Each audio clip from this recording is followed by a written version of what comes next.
नमस्कार, आप देख रहे हैं 5 का प्राइम टाइम। आपके साथ मैं हूं शंकर दत्त पंत। देश में कोरोना वायरस की रफ्तार लगातार बढ़ती जा रही है। यह लहर सबके सामने एक चुनौती भी है। देश में पहली बार 24 घंटे के भीतर 1 लाख से ज्यादा कोरोना वायरस के केस दर्ज किए गए हैं। आज भारत की बात करें तो कोरोना वायरस के 1.3 लाख मामले सामने आए हैं। देश में इससे पहले 16 सितंबर 2020 को सबसे ज्यादा मामले सामने आए थे। एक दिन में 97,894 केस दर्ज किए गए थे। महाराष्ट्र में कोरोना के केस रिकॉर्ड तोड़ रहे हैं और तेजी से बढ़ते जा रहे हैं। बीते 24 घंटे में महाराष्ट्र में कोरोना के 57,000 से ज्यादा मामला सामने आए हैं। 222 लोगों की मौत हुई है। बात करें राजधानी दिल्ली की तो वहां पर 24 घंटे में कोरोना के 4,033 नए मामले सामने आए हैं, जो इस साल के सबसे ज्यादा बताए जा रहे हैं। जबकि संक्रमण दर बढ़कर अब 4.64% तक हो गई है। उधर उत्तर प्रदेश की बात करें तो बढ़ते कोरोना केस के बीच में योगी सरकार ने प्रदेश में कंटेनमेंट जोन का दायरा नए सिरे से तय कर दिया है। मुख्य सचिव राजेंद्र कुमार तिवारी की ओर से इस संबंध में विस्तृत दिशा निर्देश जारी कर दिए गए हैं। इनके मुताबिक एक केस होने पर 25 मीटर और एक से ज्यादा होने पर 50 मीटर को कंटेनमेंट जोन बनाया जाएगा और 25 मीटर के दायरे में 20 घर और 50 मीटर के दायरे में 60 घर होंगे। 5 के प्राइम टाइम में हमारे साथ अलग अलग जगहों से हमारे संवाददाता जुड़ेंगे, लेकिन उससे पहले आपको एक बड़ी खबर बता देते हैं। दरअसल कोरोना से जुड़ी हुई बड़ी खबर है, जहां पर कोरोना को लेकर प्रधानमंत्री मोदी एक बड़ी बैठक करेंगे। जी हां, 8 अप्रैल को मुख्यमंत्रियों के साथ प्रधानमंत्री मोदी की यह बैठक होगी और वीडियो कॉन्फ्रेंसिंग के जरिए मुख्यमंत्रियों से बातचीत करेंगे प्रधानमंत्री मोदी। सीएम केजरीवाल ने प्रधानमंत्री मोदी को पत्र भी लिखा है और वैक्सीनेशन अभियान पर जोर देने के लिए कहा है। राजस्थान के स्वास्थ्य मंत्री की मांग है कि कोरोना वैक्सीन को लेकर लागू की गई उम्र की शर्तें केंद्र सरकार हटा दें। तो ये बैठक भी है और अपने आप में जिस तरह से कोरोना के केस बढ़ रहे हैं, वाकई वो चिंता बढ़ा रहे हैं। इसलिए राज्य सरकारों को अब ये फैसले लेने पड़ेंगे, कुछ कड़े नियम बनाने होंगे।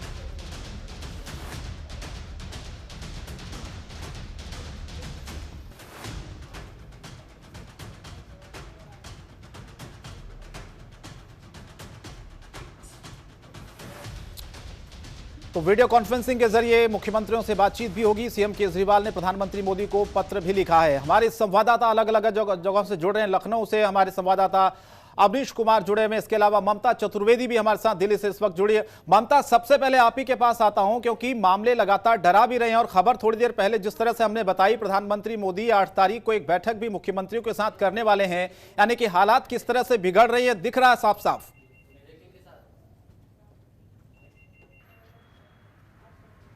संक्रमण को लेकर हालात की बात करें तो लगातार स्थितियां बद से बदतर होती जा रही हैं। कुछ सिचुएशन वैसा ही है जैसा कि शुरुआती दौर में कोरोना को लेकर देखने को मिला था, लेकिन लापरवाही जिस तरीके से देश भर में देखने को मिल रही है उसका अंदाजा साफ तौर पर लगाया जा सकता है कि संक्रमण के जो मामले हैं उसमें लगातार इजाफा हो रहा है। और इसी के मद्देनजर देश के प्रधानमंत्री नरेंद्र मोदी 8 अप्रैल को देश भर के तमाम मुख्यमंत्रियों के साथ बैठक करने वाले हैं। वीडियो कॉन्फ्रेंसिंग के जरिए ये वार्ता होगी और तमाम राज्यों में क्या कुछ है और किस तरीके से संक्रमण की जो घटनाएं हैं वो लगातार बढ़ रही हैं। संक्रमण तेजी के साथ बढ़ रहा है, लोग परेशान हैं, लेकिन उसको लेकर तमाम राज्य के जो मुख्यमंत्री हैं वो किस तरीके से काम कर रहे हैं। इसके अलावा राज्यों को किन किन चीज़ों की ज़रूरत है, क्योंकि इससे पहले भी प्रधानमंत्री ने जब सभी राज्यों के मुख्यमंत्रियों के साथ वार्ता की थी तो प्रधानमंत्री ने वैक्सीनेशन पर बहुत ज़्यादा जोर दिया था और कहा था कि जो भी क्राइटेरिया के अंतर्गत आते हैं सभी राज्य सुनिश्चित करें कि सबको वैक्सीन लगे। और जिस तरीके से लगातार संक्रमण की घटनाएं बढ़ रही हैं उसको लेकर कहीं ना कहीं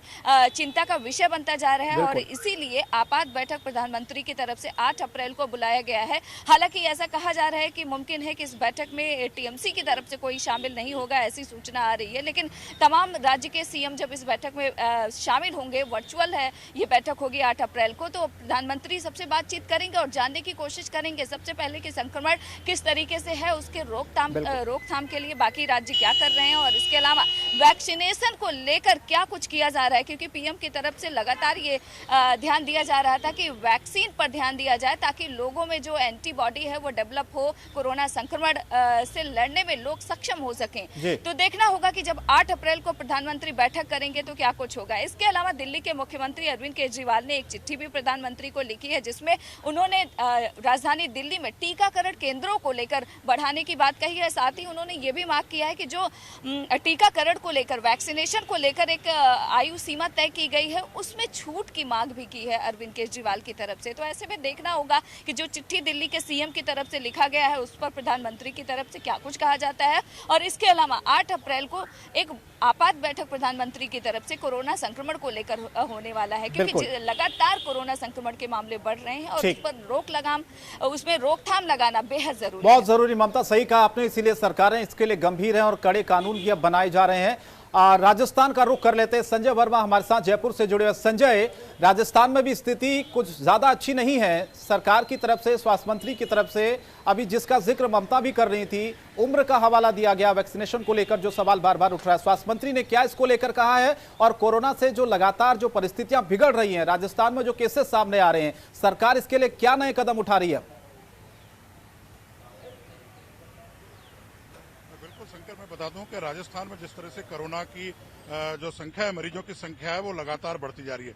अगर पिछले 4 दिन की बात करें तो पूरे प्रदेश में 6000 से अधिक मरीज पाए गए हैं कोरोना जो संक्रमित हैं और जो एक्टिव हो गए हैं। तथा अगर 24 घंटे की बात करें तो 1729 मरीज एक्टिव कोरोना के राजस्थान में पाए गए हैं। आज स्वास्थ्य मंत्री ने भी प्रेस कॉन्फ्रेंस की, उसके बाद शिक्षा मंत्री ने भी प्रेस कॉन्फ्रेंस की और जयपुर के जिला कलेक्टर ने भी कोरोना को लेकर प्रेस कॉन्फ्रेंस की है और लोगों को अपील की है कि लोग अब भीड़ भाड़ वाले स्थान है वहां ना जाएं, सोशल डिस्टेंसिंग का पालन करें, मास्क लगाएं, साथ ही साथ अपने हाथों को सैनिटाइज करें। राजस्थान में जिस तरह से संख्या लगातार बढ़ रही है वो एक चिंता का विषय है, जहां स्वास्थ्य मंत्री रघु शर्मा ने कहा कि अब राजस्थान में आने वाले प्रत्येक लोग, जो भी लोग आएंगे राजस्थान में बाहर से, वो अपनी रिपोर्ट लेके आएंगे, उसके बाद उनको दिया जाएगा। अगर वो रिपोर्ट लेके नहीं आते तो उनको उनकी टीम जाएगी और उसको वहां क्वारंटाइन कराएगी। साथ ही साथ जो बीट कांस्टेबल है उसको भी जिम्मेदारी दी है कि वो भी अपने बीट पर निगरानी रखे कि अगर कोई कोरोना संक्रमित उसके बीट के इलाके में पाया जाता है, उसकी वो सूचना संबंधित अधिकारी, थाना प्रभारी और हेल्थ डिपार्टमेंट को दे, जिससे कि उनको इलाज किया जा सके।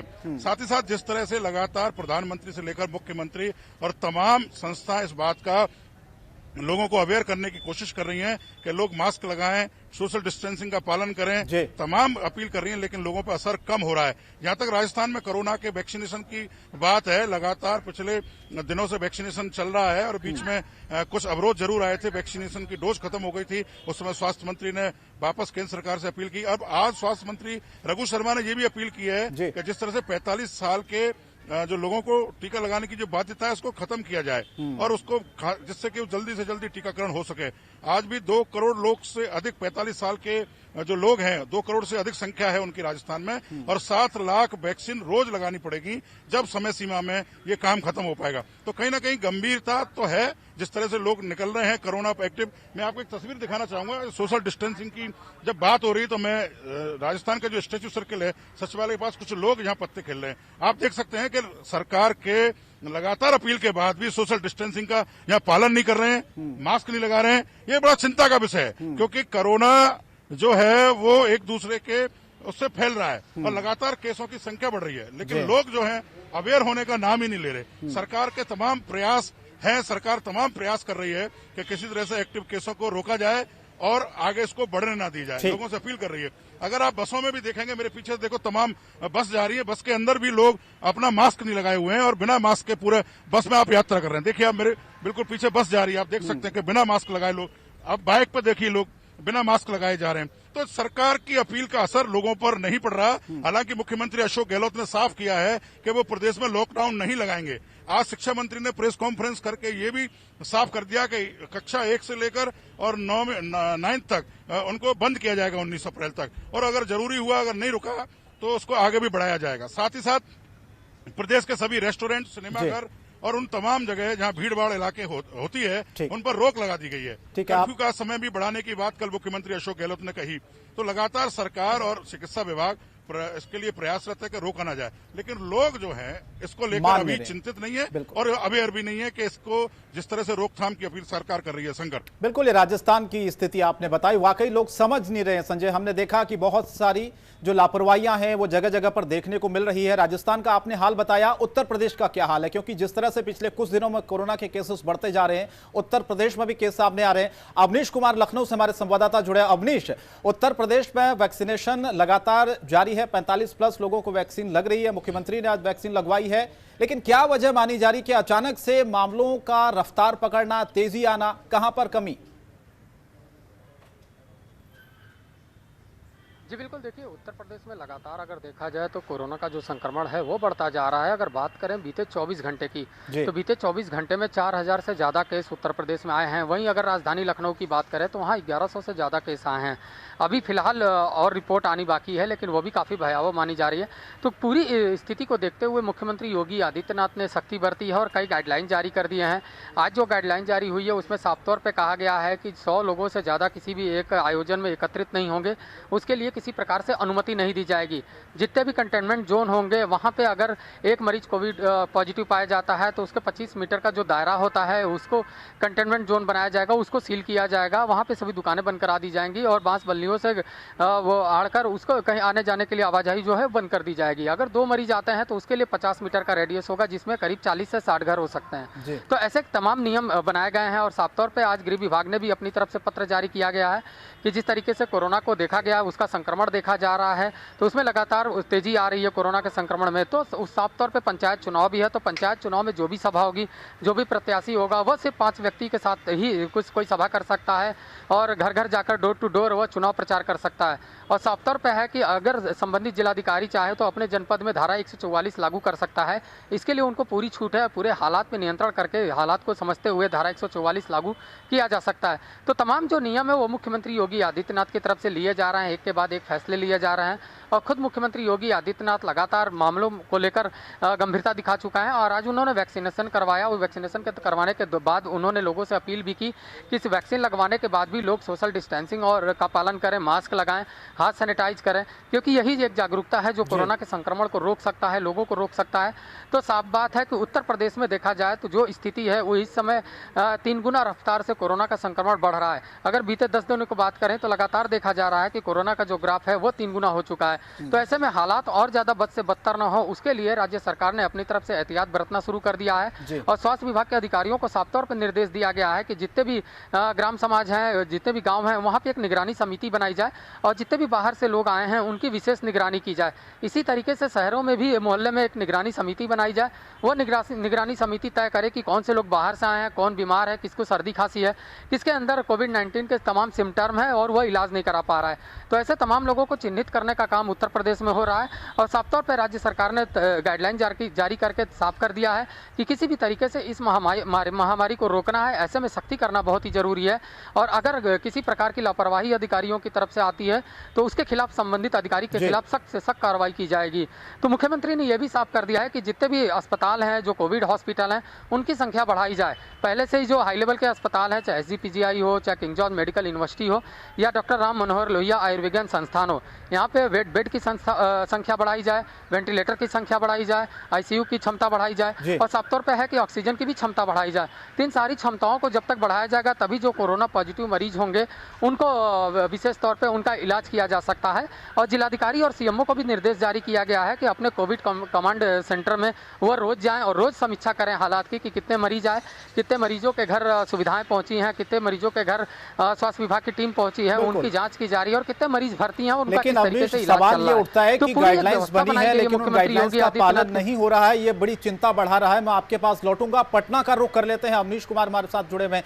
अवनीश, पटना में जिस तरह से आज हमने खबर भी देखी कि सासाराम में कुछ छात्रों ने हंगामा किया था, जो गाइडलाइंस की बात अवनीश कह रहे हैं, लखनऊ की स्थिति बता रहे हैं, उत्तर प्रदेश की स्थिति बता रहे हैं, लेकिन सवाल तो यही है ना, गाइडलाइंस सरकार की तरफ से बनाई गई है, उनका पालन कितना हो रहा है?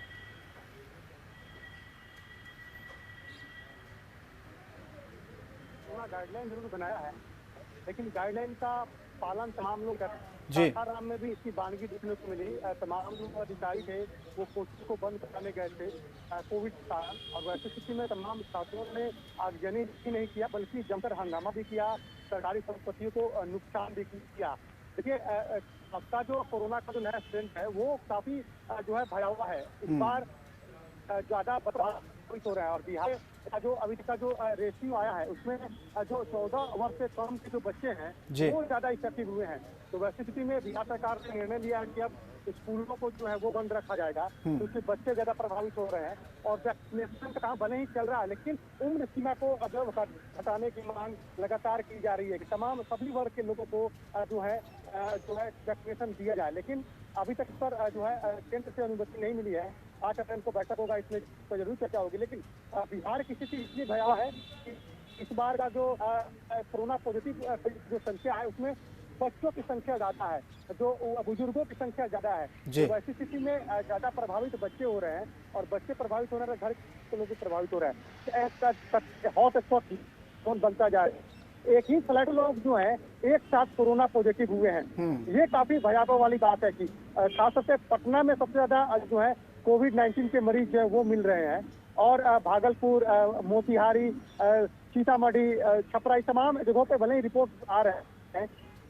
बिल्कुल अवनीश, ये बहुत चिंता बढ़ाता है, और इसीलिए गाइडलाइन जो जारी की गई है, हम भी यही अपील सभी से कर रहे हैं अवनीश कि उस गाइडलाइंस का पालन सभी को करना चाहिए, मास्क लगाना चाहिए, 2 गज की दूरी बनानी चाहिए, लेकिन ऐसा होता हुआ नहीं दिख रहा है। संजय ने भी हमें तस्वीरें राजस्थान से दिखाई थी। ममता, अगर दिल्ली की मैं बात करूं, दिल्ली में हमने मंगलवार को देखा था तकरीबन 3500 के आसपास मामले सामने आए थे, और बुधवार को आते आते वो 4000 को क्रॉस कर गए। सरकार ने साफ ये कह दिया कि लॉकडाउन किसी समस्या का समाधान नहीं है, तो मामले फिर कम कैसे होंगे? ये चुनौती तो है सरकार के सामने, एक तरफ अर्थव्यवस्था को पटरी पर लाना, कोरोना वायरस से लड़ना, वैक्सीनेशन प्रोग्राम को आगे बढ़ाना, और उन सबके बीच में इस वायरस का तेजी से बढ़ना, इसे कंट्रोल कैसे किया जाएगा?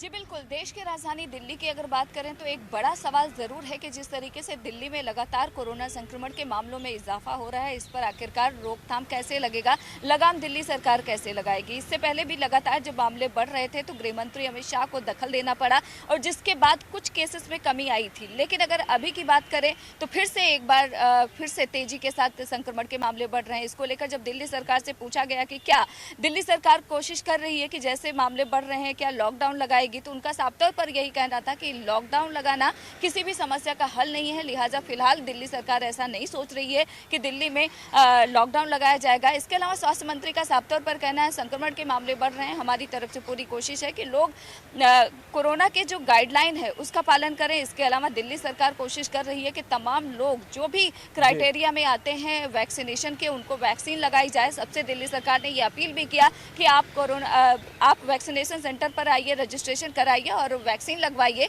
अरविंद केजरीवाल ने भी खुद भी वैक्सीन लगवाया और उनके माता पिता ने लगवाया, तो उन्होंने साफ तौर पर लोगों से ये अपील भी किया कि आप भी आइए और वैक्सीन से डरिए मत, वैक्सीन लगाइए। लेकिन समस्याएं इससे कम नहीं हो रही हैं, लगातार केसेस में बढ़ोतरी हो ही रही है। सवाल यही बना हुआ है कि आखिरकार लॉकडाउन दिल्ली में लगेगा नहीं, लोग नियम का पालन कर नहीं रहे हैं, लापरवाही साफ तौर पर देखने को मिल रही है। तो ऐसे में कोरोना का जो संक्रमण है वो रुकेगा कैसे, ये बड़ा सवाल है जिसका जवाब दिल्ली सरकार को देना होगा। बिल्कुल, और दिल्ली में मामले ममता जिस तरह से बढ़ रहे हैं वो चिंता भी बढ़ाता है। सरकार ने हालांकि ये फिलहाल साफ किया कि लॉकडाउन लगाना किसी समस्या का समाधान नहीं है, लेकिन सवाल यह कि फिर मामले कम कैसे होंगे। अवनीश कुमार के पास चलते, लखनऊ से उत्तर प्रदेश में भी मामले बढ़े। अवनीश, जैसे कि आप लगातार खबरें हम तक भेजते हैं और आप भी लगातार मार्केट्स बाकी जगहों पर जाते होंगे, क्या लापरवाही है लोगों के अंदर? क्या जो डर था पहले वैक्सीन आने से पहले, क्या वैक्सीन आने के बाद लोगों में डर खत्म हो गया है? लोगों को लगने लगा है कि वैक्सीन आ गई है, अब हम खुलेआम घूम सकते हैं बिना मास्क के, बिना सोशल डिस्टेंसिंग के, हमें तो कोरोना हो नहीं सकता है। क्या ऐसी स्थिति है उत्तर प्रदेश में? जी बिल्कुल, ये कहना गलत नहीं होगा कि जब वैक्सीन आ चुका था उसके बाद लोगों में कहीं ना कहीं ये डर खत्म हो गया था कि उन्हें कोरोना संक्रमण हो सकता है। वो वैक्सीन लगवा लेते हैं तो कोरोना का संक्रमण खत्म हो जाएगा, अगर संक्रमण होता है तो वैक्सीन लगाई जाएगी तो उनका कोरोना चला जाएगा। लेकिन कहीं ना कहीं इसको दूर करने का काम डॉक्टरों ने किया है, और डॉक्टरों ने साफ तौर पर किया है कि सोशल डिस्टेंसिंग का पालन होना बेहद ही ज़रूरी है। सोशल डिस्टेंसिंग के साथ ही साथ जो मास्क है उसको लगाना अनिवार्य है। लेकिन लोगों में कहीं ना कहीं इस जागरूकता की कमी दिखाई दी, और उसी का नतीजा है कि उत्तर उत्तर प्रदेश में 3 गुना रफ्तार से कोरोना का संक्रमण बढ़ रहा है और जितने भी बाहरी राज्यों से लोग आए हैं उनके अंदर कोरोना का संक्रमण था। ऐसे में कहीं ना कहीं अनदेखी भारी पड़ गई उत्तर प्रदेश पे। और अभी भी छोटे शहरों की अगर बात करें तो छोटे शहरों में लोग मास्क लगाने से परहेज कर रहे हैं। ऐसे में बार बार सरकार की तरफ से अपील की जा रही है कि वो मास्क लगाएं, सोशल डिस्टेंसिंग का पालन करें और तमाम जो कोविड गाइडलाइन का 19 का मानक है उसका पालन करें। लेकिन फिलहाल लोग ऐसा करते हुए नहीं दिखा दिए और इसी का नतीजा है कि कोरोना का संक्रमण लगातार बढ़ता जा रहा है। ऐसे में जहां जो भी महानगर है वहां पे 100 से अधिक की संख्या बढ़ चुकी है कोरोना संक्रमणों की, तो रोज 100 से अधिक की संख्या आ रही है। तो ऐसे में कहीं ना कहीं मुख्यमंत्री योगी आदित्यनाथ ने भी चिंता जाहिर की है और साफ तौर पर पुलिस विभाग के अफसरों को निर्देश जारी किया गया है कि जितने भी सार्वजनिक स्थान है, जितने भी रेलवे स्टेशन है, बस स्टैंड हो, चाहे जो भी स्थान है, वहाँ पे पुलिस के विभाग के तमाम जो अधिकारी होते हैं, कर्मचारी होते हैं, वो लोगों को जागरूक करें और मास्क पहनने के लिए प्रेरित करें। ऐसे में अगर कोई बार बार मास्क नहीं पहनता है तो उसके खिलाफ चालान काटने का भी प्रावधान है और उसके तहत उनका चालान भी काटा जाए। तो पूरी तरह सख्ती बरतने के मूड में है मुख्यमंत्री योगी आदित्यनाथ। तो उसी के तहत लगातार एक के बाद एक नए जो नियम लाए गए हैं, सख्ती बरती गई है और उसी के तहत मुख्यमंत्री ने साफ कर दिया है कि किसी भी तरीके से उत्तर प्रदेश में कोरोना का संक्रमण रोकना है।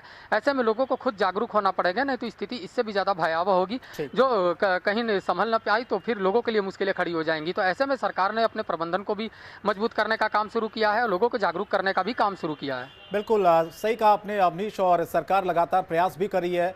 लेकिन संजय, मैं आपके पास आता हूं। उत्तर प्रदेश में योगी आदित्यनाथ की सरकार लगातार प्रयास कर रही है, अवनीश इस बात को बता भी रही हैं, लेकिन राजस्थान सरकार के जो प्रयास हैं क्या वो सफल हो रहे हैं? क्या अभी थोड़ी देर पहले आपने तस्वीर दिखाई थी किस तरह से लोग सोशल डिस्टेंसिंग का पालन नहीं कर रहे हैं, लेकिन सवाल ये है कि नियम तो बने हैं, उन नियमों की धज्जियां क्यों उड़ाई जा रही है? लोगों में डर क्यों नहीं है? और वाकई अगर डर नहीं है तो क्या राज्य सरकारें उन नियमों को और कड़ा करने जाएगी आने वाले वक्तों में?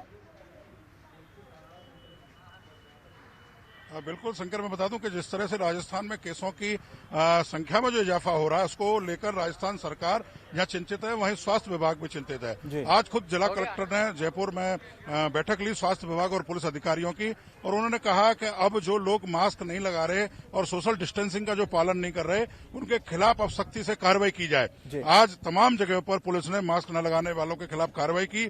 लेकिन यहाँ मैं मौजूद हूँ, मैं एक बार फिर वो तस्वीर आपको दिखाऊंगा कि जयपुर का जो स्टैच्यू सर्किल है और सचिवालय यहाँ से 10 कदम की दूरी पर है।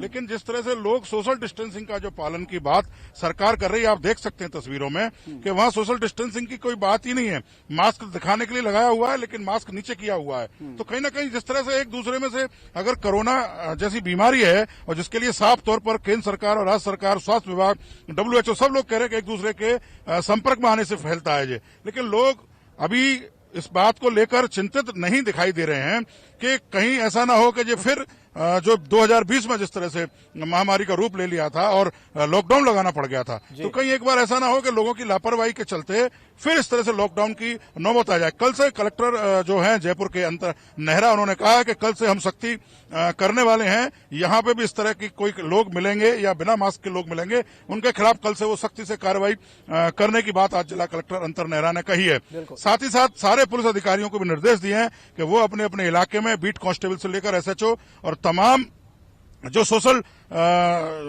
उससे जुड़े हुए लोग, उनको भी उन्होंने कहा है कि आप लोगों को अवेयर करें कि मास्क लगाएं, सैनिटाइज का उपयोग करें, सोशल डिस्टेंसिंग का पालन करें।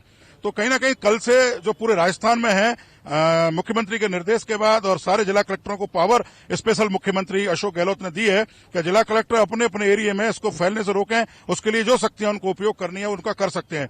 कई जगह आज राजस्थान में जिला कलेक्टर अपने ऑफिसों से बाहर निकले और उन दुकान और उन जगहों पर जाकर उन्होंने कार्रवाई भी की कि यहाँ लोगों कोरोना के गाइडलाइन का पालन नहीं कर रहे थे। अगर दुकानदार पालन नहीं कर रहे तो उनके दुकान के लाइसेंस को 72 घंटे के लिए सस्पेंड की जाने की कार्रवाई भी राजस्थान में शुरू हो चुकी है। शिक्षा विभाग की ओर से शिक्षा मंत्री गोविंद सिंह डोटासरा ने आज प्रेस कॉन्फ्रेंस की और साफ कर दिया कि जो शिक्षा विभाग की ओर से जो गाइडलाइंस बनाई गई हैं स्कूलों के लिए, चाहे वो निजी स्कूल हो चाहे वो सरकारी स्कूल हो, 1 से नर्सरी से लेकर 9th क्लास तक तो स्कूल बंद ही किए गए हैं 19 अप्रैल तक। उससे ऊपर के जो स्कूल खुले हैं वहां कोरोना की पूरी गाइडलाइन का पालन किया जाए, प्रोटोकॉल का पालन किया जाए। जहां तक परीक्षाओं को लेकर सवाल था कि अभी राजस्थान में परीक्षा होनी है बोर्ड की, उसको लेकर भी आज शिक्षा मंत्री ने साफ किया कि मुख्यमंत्री से बात करेंगे, अगर संख्या बढ़ती है तो परीक्षाओं को भी स्थगित करना पड़ा तो करेंगे वो। तो कहीं ना कहीं कोरोना की जो रफ्तार है वो लगातार दिन दूनी और रात चौगनी होती जा रही है, लेकिन लोग हैं वो अवेयर नहीं हो रहे हैं इसको लेकर। बिल्कुल, यही वैक्सीन आने का सबसे मतलब बड़ा- ये नहीं कि कोरोना जी, जी, खत्म हो बिल्कुल गया। संजय, यही लेकिन सबसे लोगों बड़ा को लग रहा सवाल है वैक्सीन- कि वैक्सीन आने के बाद लोगों के मन में जो डर था क्या वो खत्म हो गया है, और सवाल ये भी है कि क्या जो सख्तियां हो रही हैं उसका पालन आखिर क्यों नहीं किया जा रहा है, लोगों के मन से डर क्यों खत्म हो रहा। बहुत बहुत धन्यवाद आपका। ममता हमारे साथ दिल्ली से जुड़ी थी, लखनऊ से अवनीश कुमार जुड़े थे, राजस्थान से संजय हमारे साथ जुड़े थे, इसके अलावा पटना से भी अवनीश हमारे साथ जुड़े हुए थे। आप सभी लोगों का बहुत बहुत धन्यवाद ये तमाम जानकारी हमारे दर्शकों तक पहुंचाने के लिए। लेकिन एक अपील हम भी जाते जाते आपसे करना चाहते हैं, कोरोना तेजी से फैल रहा है। महाराष्ट्र में आप देखिए, आप पंजाब में देखिए, आप दिल्ली में देखिए, उत्तर प्रदेश और राजस्थान सभी राज्यों में तेजी से फैल रहा है। इसीलिए सरकार ने जो नियम बनाए, जो गाइडलाइंस बनाए हैं, उनका आप सभी को पालन करना है। 2 गज की दूरी बनाए रखनी है, मास्क जरूर लगाना है। इसीलिए हम कोरोना को हराएंगे। वैक्सीनेशन का जो प्रोग्राम है वो सरकार की तरफ से लगातार चलाया भी जा रहा है। इसीलिए आपके मन में जो डर था वो डर जरूर रहना चाहिए कोरोना को लेकर, क्योंकि जिस तरह से केस बढ़ रहे हैं, आने वाले वक्त में ये खतरनाक हुआ तो लॉकडाउन जैसी स्थितियां फिर देश में दोबारा बन सकती है। फिलहाल प्राइम टाइम में 5 के आज में इतना ही, लेकिन जनतंत्र टीवी पर खबरें जारी रहेंगी। नमस्कार। खबरों के निष्पक्ष विश्लेषण के लिए सब्सक्राइब करें Jantantra TV and press the bell icon. Never miss any update.